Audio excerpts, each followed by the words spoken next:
Hello, everybody. All right. Let me try that again. It was okay, but let me try it again. Hello, everybody. Maybe it was me. All right. Thanks so much for joining us. Wow.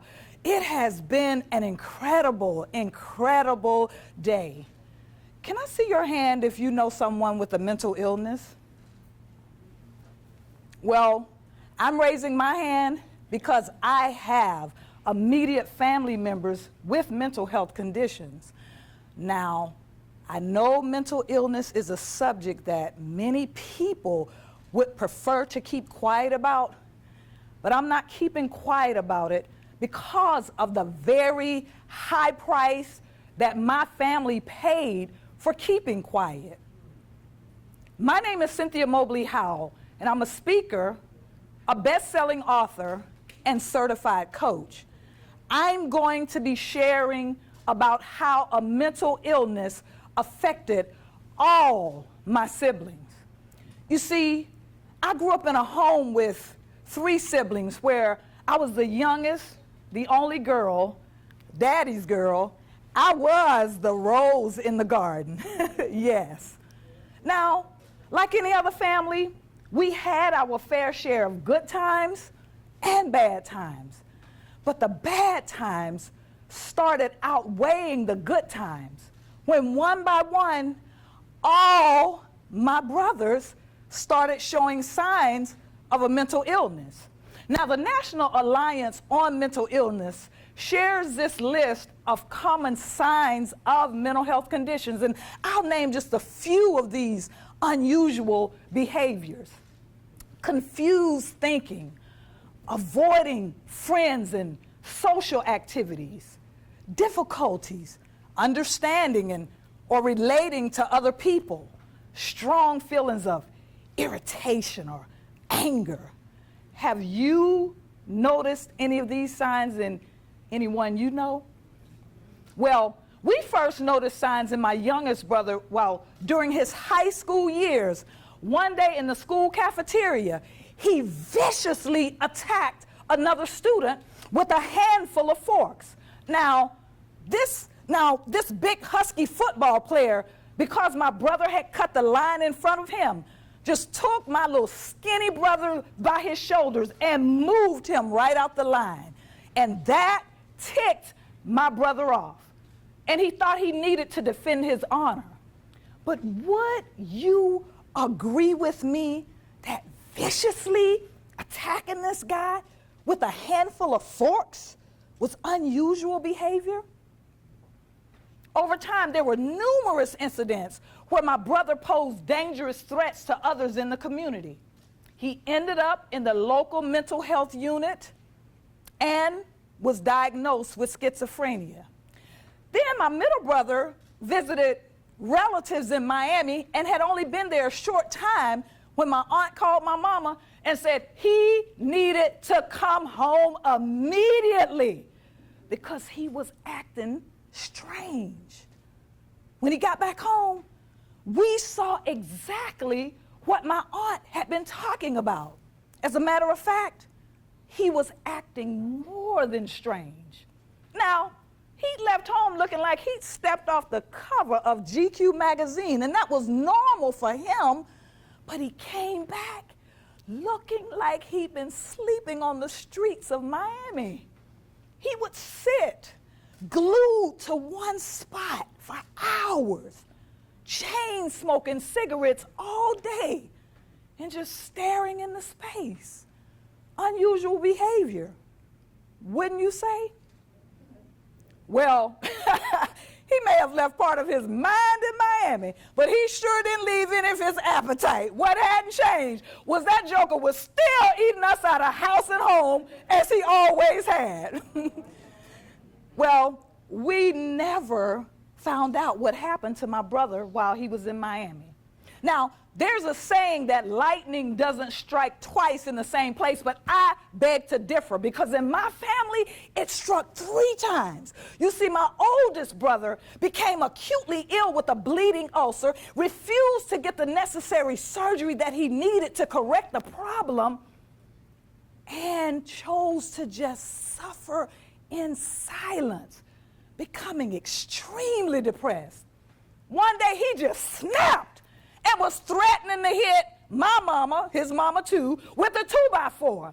I ended up taking the blow for her, and he better be glad, because if he would have hit my mama with that 2x4, he was going to find out firsthand the meaning of I brought you in this world, and I will take you out. Let's just say that day, he was saved by his little sis. He too ended up in the mental health unit and was diagnosed with bipolar disorder. Now, the local mental health unit and the state hospital would become a revolving door for my youngest and my oldest brothers. My middle brother, like my youngest brother, was eventually diagnosed with schizophrenia. Sadly, none of my brothers received the treatment that they needed when they needed it. And by the time they did, it was too little, too late. You see, my family didn't connect the unusual behaviors with a mental illness. We just passed it off as they were just going through something. Yep, and I can tell by the look in some of your faces that you are thinking about somebody you know that's acting a bit unusual, huh? Could it be that they're experiencing signs of a mental illness? Now, don't be so quick to dismiss that thought, since nearly 1 in 5 U.S. adults are living with a mental illness. Many believe that a mental illness is a sign of weakness and should be kept hidden from each other or from other people, which reinforces the idea that a mental illness is shameful. This could explain why oftentimes when we do recognize the signs, we tend to keep quiet. But I already told you, I'm not keeping quiet anymore. You see, my dear mama, God rest her soul, I believe she knew that my brothers were struggling with a mental illness, but because of the stigma surrounding mental health conditions, she just chose to stay silent, hoping it would all go away with prayer and going to church. Now, don't get me wrong. I absolutely believe in the power of prayer, but in my brother's cases, they needed professional treatment and prayer and church. Now, I know you're probably wondering where my brothers are now, huh?